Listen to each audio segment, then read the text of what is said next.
Hello guys, मेरा नाम अंकुश है और आज की इस वीडियो में मैं आपको एक्सप्लेन करने वाला हूँ लिंक लिस्ट के बारे में। लिंक लिस्ट गाइस काफ़ी इजी है और काफ़ी यूज़फुल है हमारे कोडिंग में। तो चलिए स्टार्ट करते हैं। तो मैंने पहले से ही कुछ चीज़ें तैयार करके रखी है, अभी इसको देख के आपको बिल्कुल नहीं डरना है क्योंकि इसको मैं सब कुछ एक्सप्लेन करने वाला हूँ। सबसे पहले गाइस हम बात करते हैं एरे की। हम सभी को पता है एरे होता क्या है। एरे जो होता है वो एक लीनियर डेटा स्ट्रक्चर होता है। अब एरे लीनियर डेटा स्ट्रक्चर क्यों होता है? क्योंकि एरे जो होता है वो अपने अंदर लीनियरली डेटा स्टोर करता है।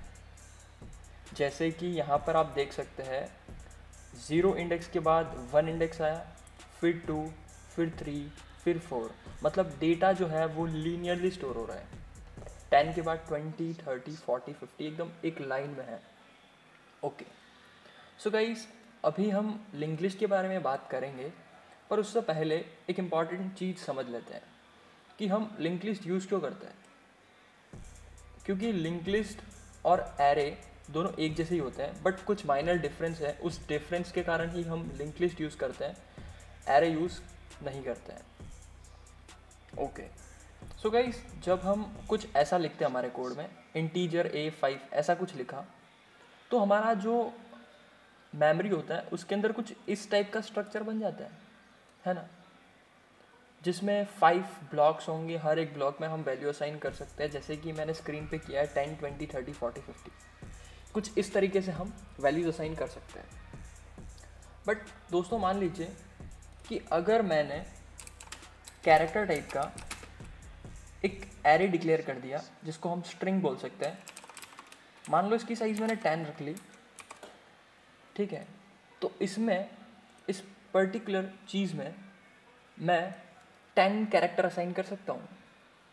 बट मान लो कि यूज़र जिसको 10 से ज़्यादा कैरेक्टर एंटर करना है, वो तो फिर स्पेस अप हो जाएगा ना इससे।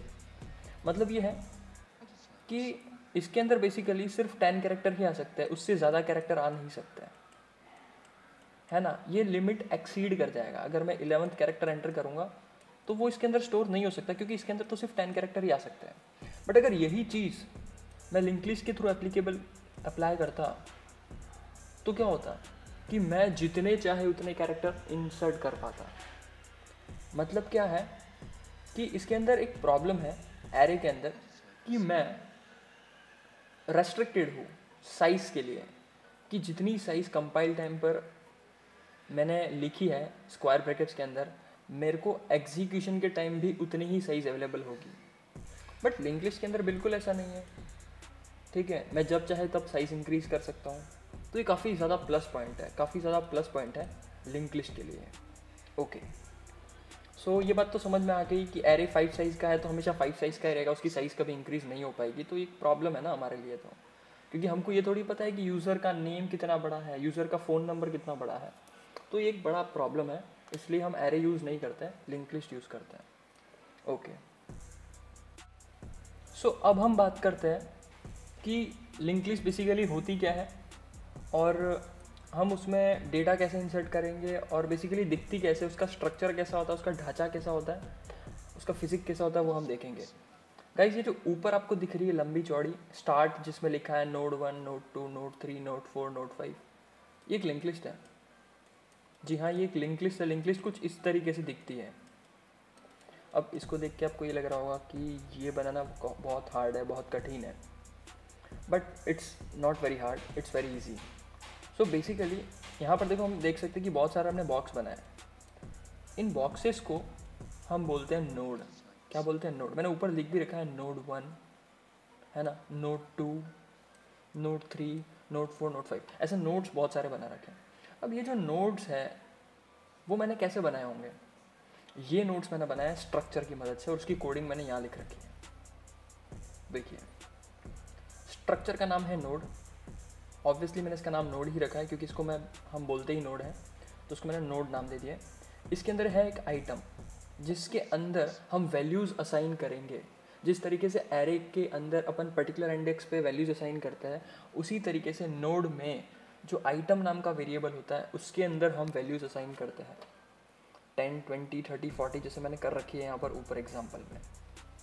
ओके, और इसके अलावा इसमें एक होता है पॉइंटर वेरिएबल जिसका नाम हम रखते हैं नेक्स्ट। इसका नाम कुछ भी हो सकता है बट मैंने यहाँ पर इसका नाम नेक्स्ट रखा है। अब नेक्स्ट इसलिए रखा है ताकि समझने में ईजी हो। ये जो पॉइंटर होगा वो अपने ही टाइप के नेक्स्ट नोड को पॉइंट करेगा।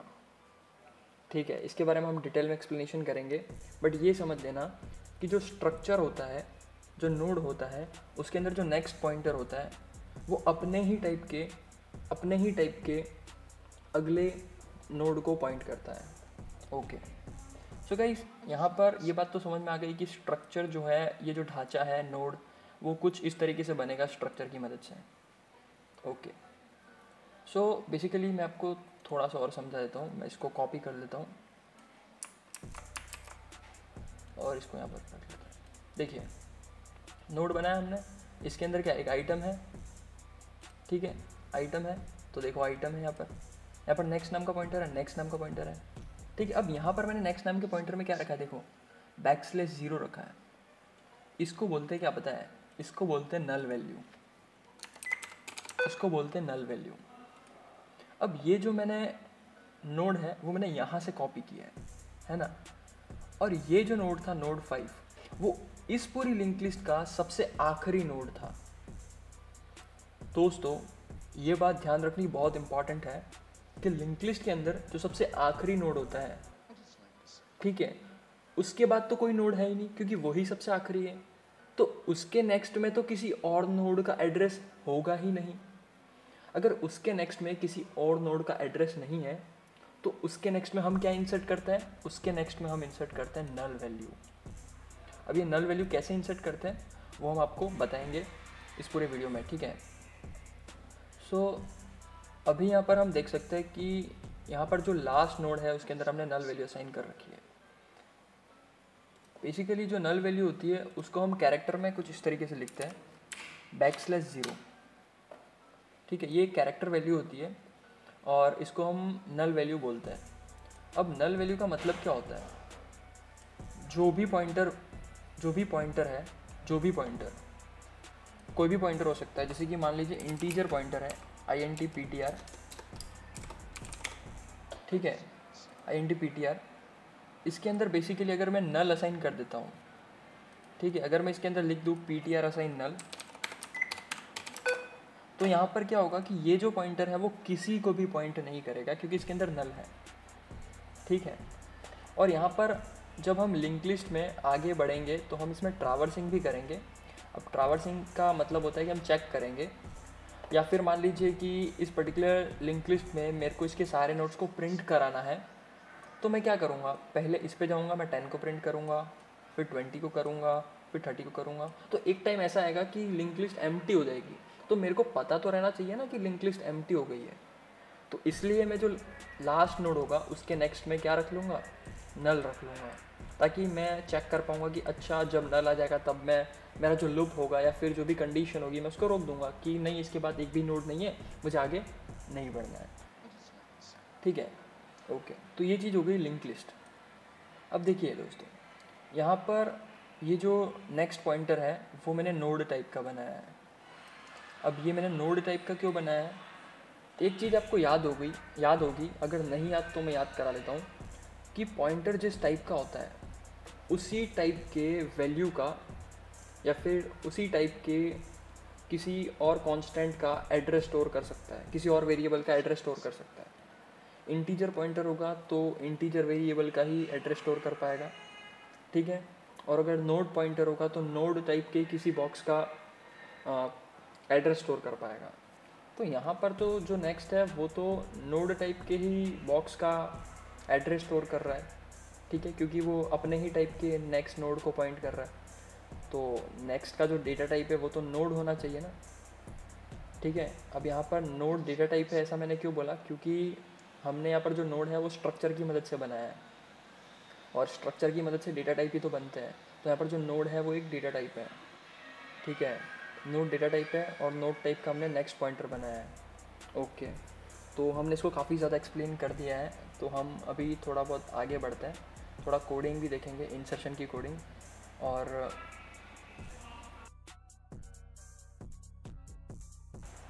सो गाइज़ अब हम बात करते हैं, यहाँ पर मैंने ये स्टार्ट पॉइंटर क्यों लिखा है। यहाँ पर ये जो स्टार्ट है ना, वो भी एक पॉइंटर है। यहाँ पर जो स्टार्ट है, start is also a pointer variable, a pointer variable. अब स्टार्ट को मैंने पॉइंटर क्यों बनाया है? सो देखो गाइस, अब मेरे को ये तो पता है कि कोई भी पर्टिकुलर जो नोड होगा उसके पहले कोई नोड रहा होगा, पर ज़रूरी थोड़ी ना है जो शुरुआत का नोड है, ठीक है, उसके पहले तो कोई नोड है ही नहीं। जिस तरीके से आखिरी नोड के बाद कोई नोड नहीं है, तो उसी तरीके से ही पहले नोड के पहले कोई नोड हो ही नहीं सकता ना, मतलब वो अपने आप में फर्स्ट है, ठीक है, तो उसके पहले कोई नोड हो ही नहीं सकता। तो फिर पहले नोड को भी तो मेरे को एक्सेस करना होगा, ठीक है, फर्स्ट नोड को भी तो मेरे को एक्सेस करना होगा। अब एरे में तो क्या होता है कि सिंपली हम A0 करके फर्स्ट वेरिएबल को एक्सेस कर लेते हैं, बट यहाँ पर तो ऐसा नहीं है ना, क्योंकि ये एरे नहीं है, ठीक है, ये लिंक लिस्ट है, तो यहाँ पर पॉइंटर्स से काम चलता है। तो जब मेरे को फर्स्ट नोड को एक्सेस करना होगा तो फर्स्ट नोड को भी तो पॉइंट करने वाला कोई पॉइंटर वेरिएबल होना चाहिए, ठीक है, तो इसलिए मैंने यहाँ पर स्टार्ट नाम का पॉइंटर बनाया है। कहीं कहीं आप इसको हेड पॉइंटर भी बोलते हैं, कई जगह पर, ठीक है, बट हमने यहाँ पर इसका नाम स्टार्ट रखा है। अब ये जो स्टार्ट पॉइंटर होगा, इसका डेटा टाइप क्या होगा? आपने सोच लिया होगा इसका डेटा टाइप, इसका डेटा टाइप भी नोड ही होगा। अब इसका डेटा टाइप नोड क्यों है? देखो गाइस, यहाँ पर जो स्टार्ट पॉइंटर है वो पहले नोड को पॉइंट करेगा, तो पहला नोड भी तो नोड ही है, मतलब इसका डेटा टाइप नोड है, ठीक है, तो जो पहला नोड होगा उसका डेटा टाइप नोड है, इसलिए स्टार्ट पॉइंटर का डेटा टाइप भी हमको नोड रखना पड़ेगा, तभी तो वो नोड टाइप की बॉक्सेस को पॉइंट कर पाएगा, ठीक है, ओके। तो यहाँ पर लिंक लिस्ट में कुछ 2-3 चीज़ें हमको याद रखने लायक है, वो मैं एक बार वापस रिवाइज कर लेता हूँ कि जो लास्ट नोड होगा उसके नेक्स्ट में हमेशा नल वैल्यू रहेगी, ओके, और जो लास्ट नोड होगा उसके बाद कोई भी नोड नहीं होगा ऑब्वियसली, क्योंकि वो लास्ट है अपने आप में। और हमको कैसे पता चलेगा कि वो लास्ट है? क्योंकि उसके नेक्स्ट में नल वैल्यू है, ओके। जो पहला नोड होगा, ठीक है, उसके पहले कोई नोड नहीं होगा ऑब्वियसली, और उसके पहले स्टार्ट पॉइंटर होगा जो कि पहले नोड के बॉक्स, पहले नोड का एड्रेस स्टोर कर देगा, ओके। सो ये कुछ बेसिक्स चीज़ें थी जो हमको समझ में आ गई होंगी। अब हम इसके कोडिंग की बात करते हैं।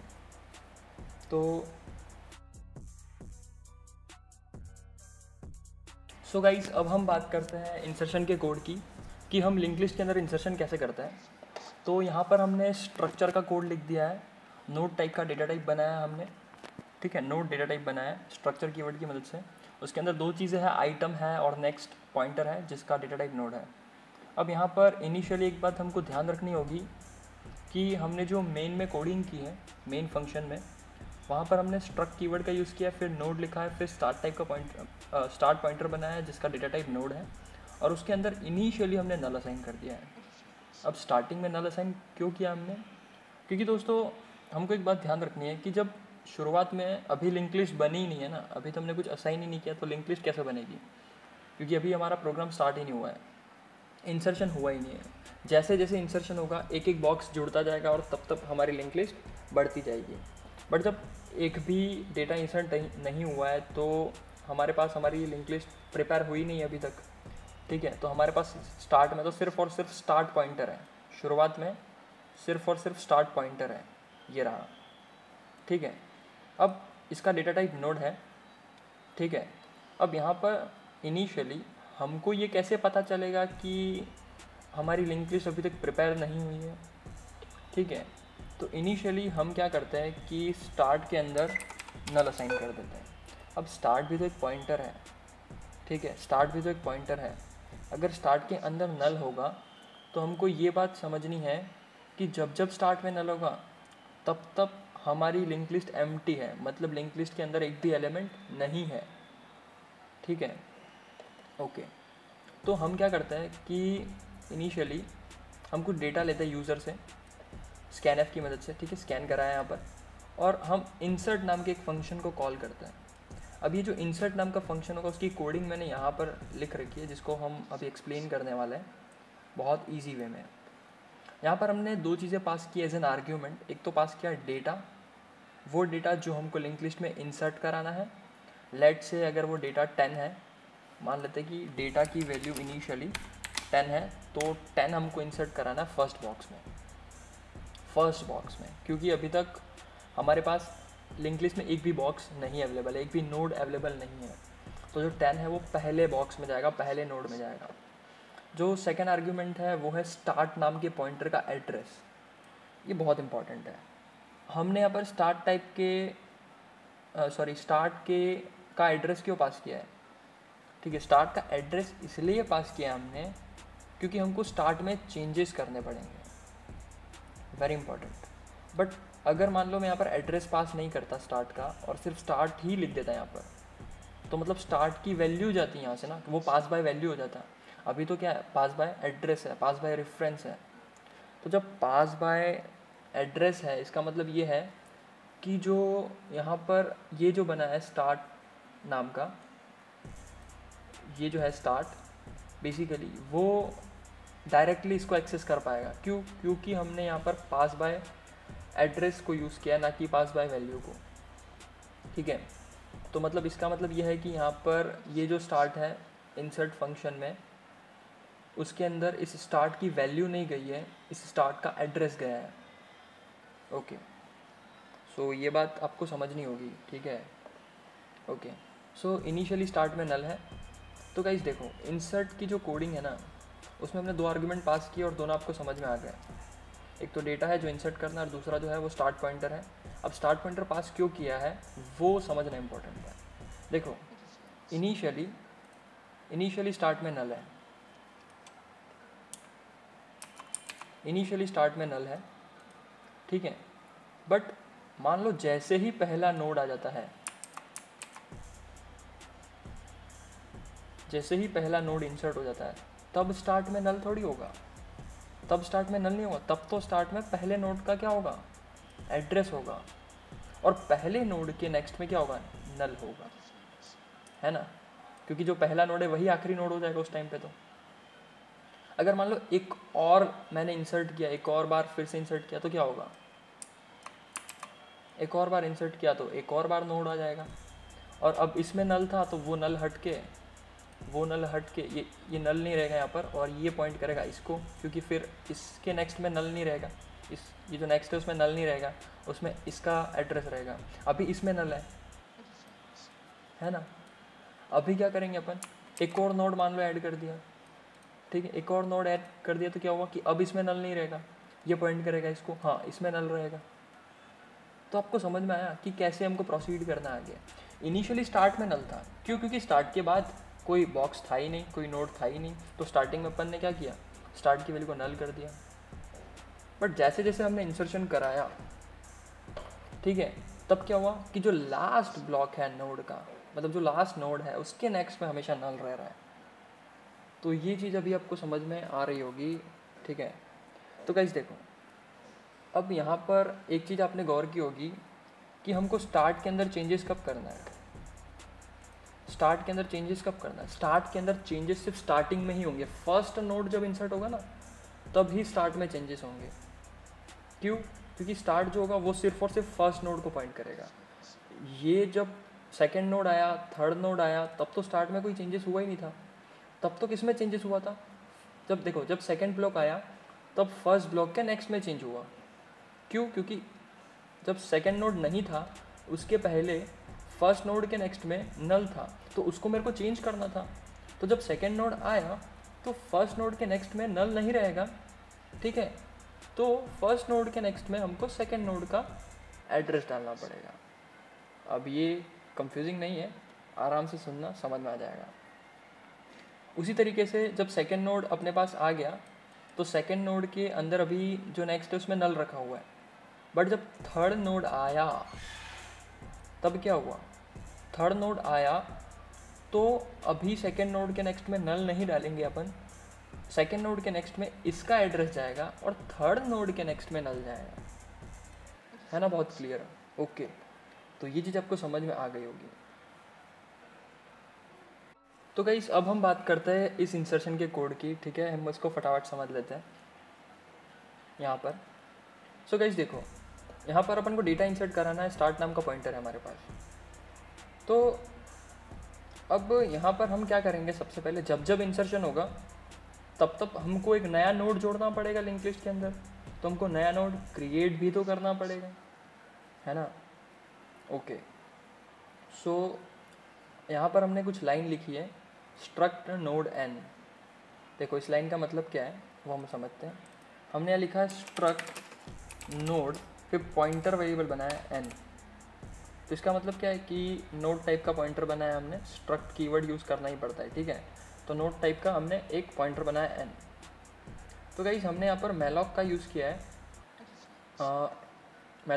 किया है, एक नोड टाइप का बॉक्स क्रिएट करने के लिए। अब इसको हम अच्छे से समझेंगे, ठीक है। अगर आपको मैलॉक का यूज़ नहीं आता है तो फिर भी मैं आपको समझा देता हूँ कि ये कैसे करेंगे। तो मैं इसके कोड को एक बार यहाँ से कॉपी कर लेता हूँ। यहाँ से मैं एक काम करता हूँ, थोड़ा बहुत ये पूरा कॉपी कर लेता हूँ।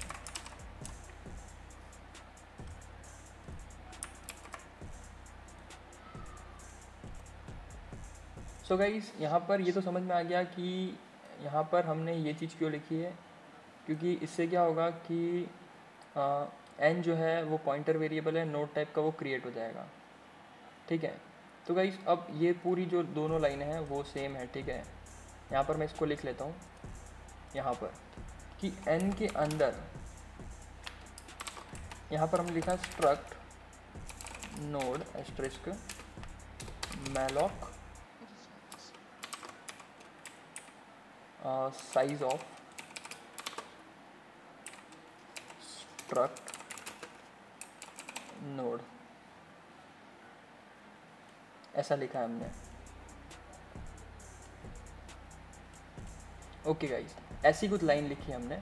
अब इस लाइन का मतलब क्या होता है, देखो हमने एन तो पॉइंटर वेरिएबल बना दिया स्ट्रक्ट टाइप का, नोड टाइप का, जो कि स्ट्रक्चर की मदद से बना है। अब एन के अंदर, एन एक पॉइंटर है, तो पॉइंटर के अंदर सिर्फ और सिर्फ क्या आ सकता है, पॉइंटर के अंदर सिर्फ और सिर्फ एड्रेस आ सकता है। अब यहाँ पर जो एन है वो नोड टाइप का है, तो एन के अंदर सिर्फ नोड टाइप के बॉक्सेस का या फिर नोड्स का एड्रेस आ सकता है। ओके, तो यहाँ पर हमने मैलॉक फंक्शन का यूज़ किया है, और मैलॉक के अंदर हमने पास किया है साइज़ ऑफ नोड। देखो मैलॉक के अंदर हम जो साइज़ पास करते हैं उस साइज़ का बॉक्स बना के उसका एड्रेस रिटर्न कर देता है हमको, समझ में आया। मैलॉक के अंदर हम जो साइज़ पास करते हैं उस साइज़ का बॉक्स बना के उसका एड्रेस रिटर्न कर देता है। ओके, अभी जो मैलॉक फंक्शन है वो एड्रेस रिटर्न करता है वॉइड पॉइंटर का। किसका, वॉइड पॉइंटर का।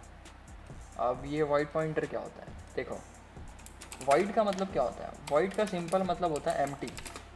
एम्प्टी मतलब खाली, जिसका कोई डेटा टाइप ही नहीं है, ठीक है। वॉइड पॉइंटर मतलब ऐसा पॉइंटर जिसका कोई डेटा टाइप ही नहीं है। ओके, देखो हमने यहाँ पर बेसिकली क्या पास किया है, हमने यहाँ पर पास किया मैलॉक के अंदर साइज़ ऑफ ऑपरेटर का यूज़ किया है। ये साइज़ ऑफ ऑपरेटर होता है, ठीक है, इसके बारे में थोड़ा पढ़ लेना। साइज़ ऑफ ऑपरेटर होता है, तो साइज़ ऑफ ऑपरेटर में क्या होता है कि हम जो चीज़ पास करते हैं उसकी साइज़ रिटर्न कर देता है वो।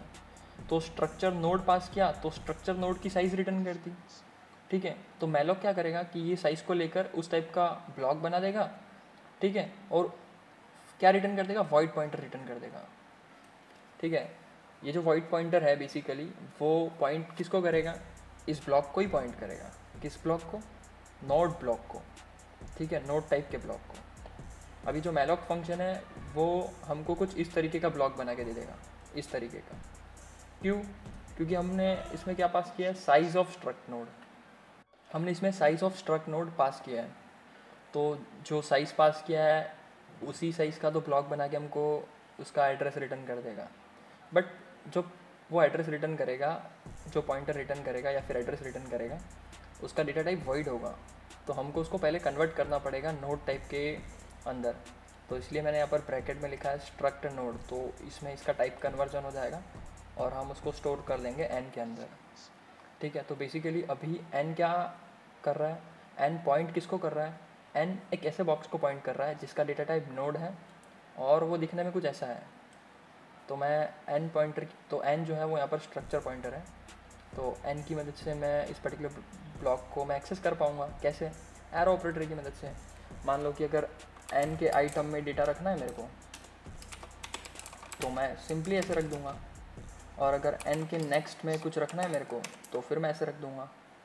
तो कुछ इस तरीके से ही हम एक्सेस कर पाएंगे, ठीक है। तो ये चीज़ आपको समझ में आ गई होगी। अगर नहीं आती तो कमेंट सेक्शन में आप बता सकते हैं मेरे को कि हमको ये चीज़ समझ में नहीं आई है, तो मैं वहाँ एक्सप्लेन कर दूँगा। ओके, सो गाइस, ये था कुछ बेसिक। अब देखो दोस्तों, जब हमारे पास n नाम का ब्लॉक बन गया है, मतलब ये ब्लॉक बन गया है, इनिशियली हमने ये ब्लॉक बना दिया, क्योंकि जब जब इंसर्शन होगा तब तब हमको इस ब्लॉक की ज़रूरत पड़ेगी।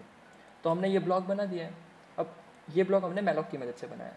अब इसका जो एड्रेस है वो n में रखा हुआ है, तो n की मदद से हम इस ब्लॉक को एक्सेस कर पाएंगे, ठीक है, एरो ऑपरेटर की मदद से। क्यों? क्योंकि ये स्ट्रक्चर पॉइंटर है। ओके, तो n के अंदर हमने क्या असाइन कर दिया? पहले तो n के आइटम में डेटा असाइन कर दिया। हम पहले क्या कर रहे हैं पता है? हम पहले इस बॉक्स को प्रिपेयर कर रहे हैं, ताकि फिर बाद में हमको सिर्फ उसको लिंक ही करना पड़े हमारी लिंक लिस्ट से, ठीक है। हम इस बॉक्स को पहले प्रिपेयर कर रहे हैं ताकि फिर हम सिर्फ उसको डायरेक्टली लिंक ही कर दे बाद में। हम पहले इसको प्रिपेयर कर देते हैं, ठीक है। तो इस टाइप का ब्लॉक तो हमारे पास बन गया है, ठीक है, जिसको हम n की मदद से एक्सेस कर पा रहे हैं। तो हमने क्या किया कि इनिशियली ही स्टार्टिंग में ही हमने n के आइटम में डेटा रख दिया और n के नेक्स्ट में नल रख दिया। अब n के नेक्स्ट में नल क्यों रखा? Very important question. देखो दोस्तों, ये जो नोड है वो हमेशा लिंक लिस्ट के आखिरी में जुड़ेगा, है ना। लिंक लिस्ट हमने कैसे बनाई थी अभी थोड़ी देर पहले स्टार्ट था, फिर एक ब्लॉक आया, ठीक है। तो वो जो ब्लॉक है वो आखिरी में जुड़ा ना सबसे, फिर नेक्स्ट ब्लॉक सबसे आखिरी में जुड़ा। तो आखिरी में जुड़ेगा तो हमने देखा था कि जो भी लास्ट नोड होता है उसके नेक्स्ट में तो हमेशा नल ही रहता है, ठीक है। तो इसी तरीके से यहाँ पर जो नोड होगा जो हम प्रिपेयर करेंगे उसमें हर बार हम नल इंसर्ट कर देंगे, क्योंकि हमेशा वो आखिरी में ही जुड़ने वाला है, ठीक है। ओके गाइस, अब रियल स्टार्ट होती है चीज़। अब करना है हमको इंसर्शन, मतलब अभी हमको इसको लिंक करना है, इसको जोड़ना है। तो आइए अब देखते हैं हम कि इसको हम कैसे जोड़ेंगे। तो इसका कोड ये है, हमको इस कोड को समझना है।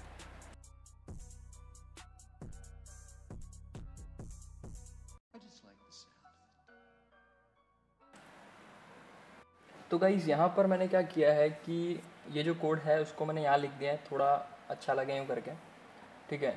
तो गाइज़, अभी यहाँ पर हम देख सकते हैं कि हमने बॉक्स बना लिया था, ठीक है। जो बॉक्स था वो कुछ इस तरीके का था, ठीक है, कुछ इस तरीके का ब्लॉक था। और यहाँ पर हमारे पास था आइटम, और ये था नेक्स्ट टाइप का पॉइंटर, सॉरी नोड टाइप का पॉइंटर, जिसका नाम था नेक्स्ट, ठीक है। हमने इसको प्रिपेयर कर लिया था। और हमने क्या किया था कि इनिशियली इसको प्रिपेयर कैसे किया था?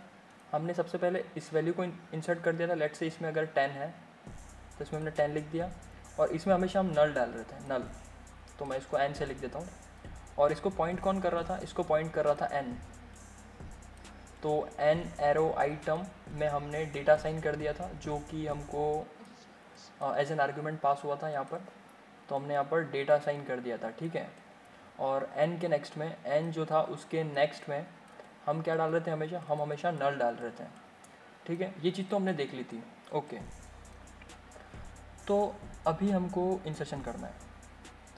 तो इंसर्शन कैसे होगा? देखो गाइस, अगर हमारे पास लिंक लिस्ट एम्प्टी है तो हमको पता है कि स्टार्ट के अंदर क्या होगा। स्टार्ट के अंदर नल होगा, सबको पता है ये कि स्टार्ट के अंदर नल होगा। कब नल होगा स्टार्ट के अंदर? जब लिंक लिस्ट क्या है? एम्प्टी है। तो इसके अंदर अभी नल है।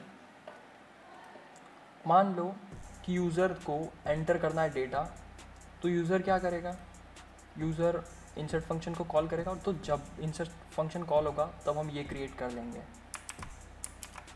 जब हमने ये क्रिएट किया, हमने सब कुछ रेडी करके रखा है, 10 को इंसर्ट कर दिया है, नेक्स्ट में नल डाल दिया है, बस हमको इसको इसमें इंसर्ट करना है।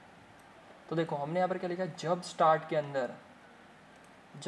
अंदर नल है तो स्टार्ट के अंदर क्या डाल दो? n डाल दो। अब n क्या था? n एक ऐसा पॉइंटर था जो इसको पॉइंट कर रहा था, ठीक है। और स्टार्ट जो है वो भी तो नोड टाइप का पॉइंटर है, ठीक है, तो वो भी तो नोड बॉक्स को पॉइंट कर सकता है। तो मैं स्टार्ट के अंदर सिंपली क्या करूँगा, एन इंसर्ट कर दूँगा। देखो स्टार्ट के अंदर सिंपली हमने एन इंसर्ट कर दिया ताकि स्टार्ट के अंदर अब नल नहीं रहे, स्टार्ट अब इसको पॉइंट करने लगे, ठीक है, ओके। बट ये तो थी पहली स्टेप, बट अगर स्टार्ट में नल नहीं हो तब क्या होगा। देखो अब बहुत इंपॉर्टेंट स्टेप आने वाली है और इसको समझना बहुत इम्पॉर्टेंट है। देखो अब आ रहा है नेक्स्ट ब्लॉक, अब आ रहा है नेक्स्ट ब्लॉक, ये मान लो यही नेक्स्ट ब्लॉक है, ये आया नेक्स्ट ब्लॉक। अब जब नेक्स्ट ब्लॉक आया तो अभी मेरे को ये जो नेक्स्ट ब्लॉक है वो आखिरी ब्लॉक के बाद में इंसर्ट करना है। तो इसका मतलब ये है कि जो आखिरी ब्लॉक होगा उसके नेक्स्ट में मेरे को चेंजेस करने पड़ेंगे, क्योंकि उसके नेक्स्ट में ही तो इसका एड्रेस आएगा, तभी तो ये लिंक्ड हो पाएगा। तो गाइस देखो अभी मेरे को करनी पड़ेगी ट्रैवर्सिंग। ये बहुत इजी है, डरने की बिल्कुल ज़रूरत नहीं है। अभी हमको करनी पड़ेगी ट्रैवर्सिंग। ट्रैवर्सिंग में क्या होता है कि हम एक पॉइंटर लेंगे, टी पॉइंटर ले लिया हमने। क्या देखो यहाँ पर हमने एक टी पॉइंटर बनाया है जिसका डेटा टाइप नोड होगा। एक टी पॉइंटर ले लिया हमने और ये जो टी पॉइंटर है वो नोड टाइप का पॉइंटर होगा और उसके अंदर अपन ने क्या असाइन किया, स्टार्ट की वैल्यू, स्टार्ट की वैल्यू असाइन की। अब एक चीज़ इंपॉर्टेंट है कि मैंने यहाँ पर एस्ट्रिस्क स्टार्ट क्यों लिखा है। देखिए दोस्तों यहाँ पर ये जो स्टार्ट है ना, ये वाला स्टार्ट, ये वाला स्टार्ट, यहाँ पर ये जो स्टार्ट है वो एक्चुअल में है क्या, वो एक्चुअली में इस स्टार्ट का एड्रेस है, क्योंकि हमने पास बाय एड्रेस किया था, याद करो पिछली बात, पास बाय एड्रेस। तो इस स्टार्ट में तो इसका एड्रेस आया है, तो मेरे को इसकी वैल्यू को एक्सेस करना है, इसकी वैल्यू को, मतलब इसकी वैल्यू क्या होगी, ऐसा पॉइंटर जो इसको पॉइंट कर रहा है वो इसकी वैल्यू होगी। तो मैं क्या करूँगा कि इसको डी रिफरेंसिंग कर दूँगा। इसकी डी रिफरेंसिंग कैसे करूँगा, एस्ट्रिस्क साइन का यूज़ करके। ये आपने पढ़ा होगा डी रिफरेंसिंग ऑपरेटर, नहीं पढ़ा तो गूगल पर अभी सर्च करके पढ़ लीजिए पॉज करके, ठीक है। तो अभी बेसिकली मेरे को जब इसको डी रिफरेंसिंग करनी है तो मेरे को इसकी वैल्यू मिल जाएगी, एक ऐसा पॉइंटर जो इसको पॉइंट कर रहा है उसकी वैल्यू मिल जाएगी। तो अभी जो टी है वो एक ऐसा पॉइंटर है जो पहले ब्लॉक को पॉइंट कर रहा है ना।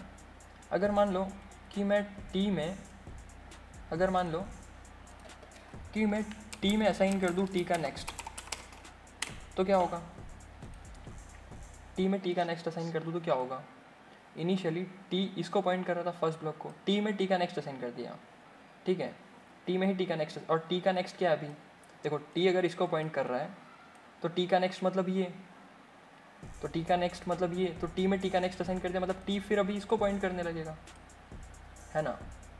अगर नेक्स्ट ब्लॉक होता फिर मैं टी में टी का नेक्स्ट असाइन कर दिया तो फिर टी जो है वो नेक्स्ट ब्लॉक को पॉइंट करता, अगर यहाँ पर कोई ब्लॉक होता तो मैं टी में टी का नेक्स्ट, देखो यहाँ पर वाइल लूप लगाया मैंने, टी में टी का नेक्स्ट तब तक असाइन करूँगा जब तक टी का नेक्स्ट नल नहीं आ जाता, ताकि मेरे को क्या नहीं मिल जाता, आखिरी ब्लॉक नहीं मिल जाता, क्योंकि आखिरी ब्लॉक के नेक्स्ट में नल होगा। तो अगर टी आखिरी नोड को पॉइंट कर रहा है तो टी अगर आखिरी नोड को पॉइंट कर रहा है तो टी के नेक्स्ट में नल होगा, ठीक है। तो जब तक टी में, तब तक टी में टी का नेक्स्ट असाइन करते रहना है जब तक हमको नल नहीं मिल जाता, वेरी इंपॉर्टेंट। तो हमने क्या किया, टी में टी का नेक्स्ट असाइन करो जब तक टी का next is not equal to null, ठीक है, तब तक हम लूप चलाएंगे। तो मान लीजिए कि एक ऐसा ब्लॉक आ गया, एक ऐसा ब्लॉक आ गया, मैं इस ब्लॉक को यहाँ बना लेता हूँ, हम इसको कॉपी कर लेते हैं फटाफट, ठीक है। ये ब्लॉक आ गया, मान लो ये आखिरी ब्लॉक है, ये आखिरी ब्लॉक है, इसमें नल नहीं है, ठीक है, इसमें नल नहीं है, बस ये पॉइंट कर रहा है अपने आगे वालों को। अब ये आखिरी ब्लॉक है, इसमें नल है, ठीक है। तो टी क्या करेगा, इसको पॉइंट करेगा क्योंकि ये आखिरी ब्लॉक है, क्योंकि इसके नेक्स्ट में नल है। तो अब मेरे को क्या करना है कि जो मेरा ब्लॉक बनाया था मैंने, जो मैंने ब्लॉक बनाया था इंसर्शन के लिए, वो अब मेरे को इसके बाद में ज्वाइन करना है, और टी के नेक्स्ट, टी का जो नेक्स्ट है वो फिर इसको पॉइंट करने लगेगा, ठीक है। यहाँ पर ये जो मेरा ब्लॉक है वो मैं क्या चाहता हूँ कि आखिरी में इंसर्ट हो। हम अभी इसकी बात कर रहे हैं ना, हम इंसर्शन कर रहे हैं, ठीक है। अभी तो हमको नोट टाइप का जो ब्लॉक है वो इंसर्ट कराना है, ठीक है। तो हम क्या करेंगे कि टी के नेक्स्ट टी में टी का नेक्स्ट तब तक असाइन करते जाएंगे जब तक नल नहीं आ जाता। तो जब ये लूप रुक जाएगा उसके बाद टी जो पॉइंटर होगा वो आखिरी ब्लॉक को पॉइंट करेगा। तो जो आखिरी ब्लॉक का नेक्स्ट होगा उसके अंदर ही तो हमको ये एन, ये जो ब्लॉक है हमने बनाया था उसका एड्रेस डालना है। और इसका एड्रेस किस में स्टोर करके रखा है हमने, एन के अंदर, इस एन के अंदर ये, ठीक है। यहाँ पर हमने बनाया था ना एन, पहले से बॉक्स प्रिपेयर करके रखा था, ठीक है। तो एन जो है बेसिकली वो इसको पॉइंट कर रहा है। तो सिंपली हमको क्या करना है कि जो टी का नेक्स्ट है उसके अंदर एन डाल देना। देखो टी के नेक्स्ट में सिंपली एन डाल दिया हमने। जो टी का नेक्स्ट था जो कि आखिरी ब्लॉक का नेक्स्ट था, क्योंकि टी आखिरी ब्लॉक को पॉइंट कर रहा था, तो जो टी का नेक्स्ट है वो टी जो आखिरी ब्लॉक है उसका नेक्स्ट होगा। तो बस सिंपली उसके अंदर एन असाइन कर दो, ठीक है। तो बस हमारी लिंक लिस्ट का ये कोड प्रिपेयर हो गया। अब इसके बाद डिलीशन का कोड है वो हम नेक्स्ट वीडियो में देखेंगे क्योंकि वीडियो बहुत लंबी हो गई है, ठीक है गाइस। ओके गाइस, तो आज के लिए बस इतना ही। अगर आपको वीडियो अच्छी लगी, मेरे एफर्ट्स अच्छे लगे तो वीडियो को लाइक कर दीजिए। अगर आपको वीडियो गंदी लगती है तो वीडियो को डिसलाइक कर दीजिए, बट साथ में कमेंट कर दीजिएगा कि कैसे मैं वीडियो को इम्प्रूव कर सकता हूँ। सो गाइस, आज के लिए इतना ही, मिलते हैं अगले वीडियो में।